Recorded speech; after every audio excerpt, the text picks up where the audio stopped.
魏老师、林老师、各位兄弟姐妹，大家好。你好。我是2014年的时候学想上学，在澳大利亚学的。2016年就在多伦多学高学的，但是我就在加拿大、澳大利亚就差不多60年了，所以我现在会用英文来讲。Dear brothers and sisters, my name is Robert Tham. I did my Longevitology in 2014 and my advanced class in 2016. What I want to talk and share with you is my experience in respect to what Teacher Wayne taught us in the first class and Teacher Lim taught us yesterday. My opportunity and experience sharing how the soul departs the body during death. I witnessed 3 scenarios. The first scenario was in Perth, Australia. We have a sister and a brother who already learned Longevitology. And the wife, she got pancreatic cancer, very aggressive. And so they used to come to our center. We have 4 centers, so there's 4 days. And then the remaining 3 days used to come to my house for treatment.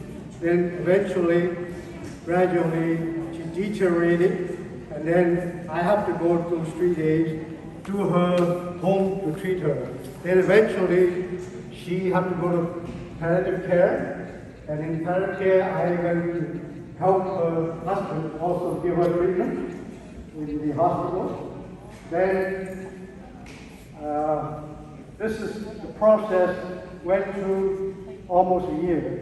But on one morning, he called me because they both are Roman Catholic. I'm Roman Catholic, so he called me. He said, the doctor said that she is going to be dying. She already unconscious.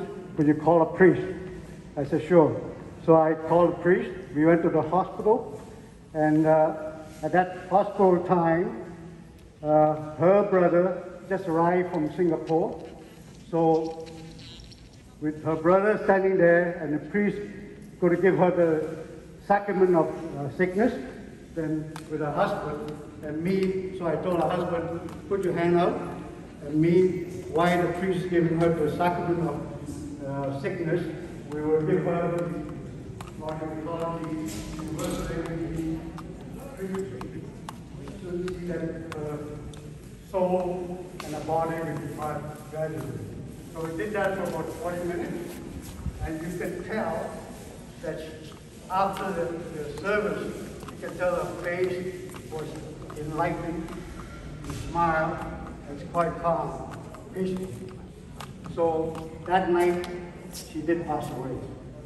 The second scenario I want to call witness is here, my experience in Toronto.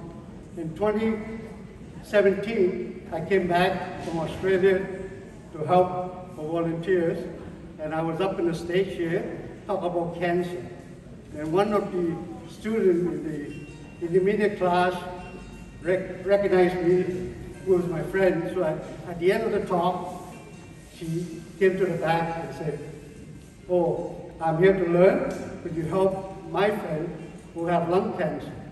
I said, sure. After the studying of school, I went with her to help her friend in Richmond Hill to do the treatment.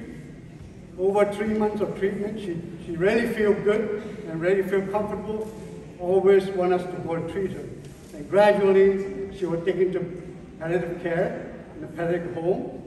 And she was there for at least 2 months. So we used to go maybe 3 days a week.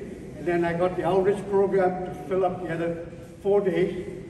And one day, she really was ready, her energy was up.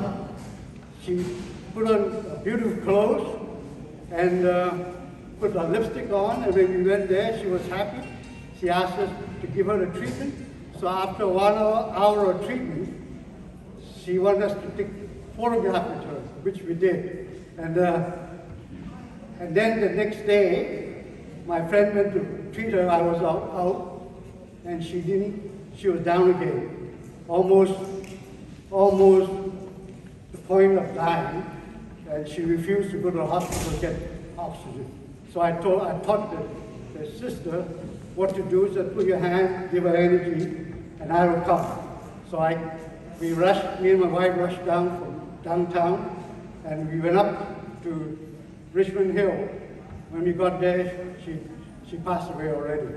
So we asked her husband to come in, and then we, three of us, give her again the same what Teacher Wei told us to do, put a hand, to give her the universal energy. And you can tell at the end of 20 minutes, she was in very peaceful state. All right? And the third one is very quick, I'm going to tell you, is Sunnybrook. And I treated her for cancer, and then I left her, I had to go back to Australia. I left her with my brother, and then after that, after a year, I came back. I was going to see her today, but unfortunately, she already passed away that morning. And I was called by my friend. I went there to witness her death, but she was very tense. And so I called her two sisters and my two brothers and her husband in there. We stood 6 of us, and we did again the witness again. Why we did it? While we were witnessing, we heard noise because her leg was bent, her mouth was wide open, and then we heard some noise after 10 minutes. And then we opened her eye, we witnessed her leg was moving, her heart was pumping, and her mouth was closed. Therefore, she was already in peace. So I want you, if you have that opportunity, stay calm, do what you've been taught, and you be the witness to the soul leaving the body. Thank you.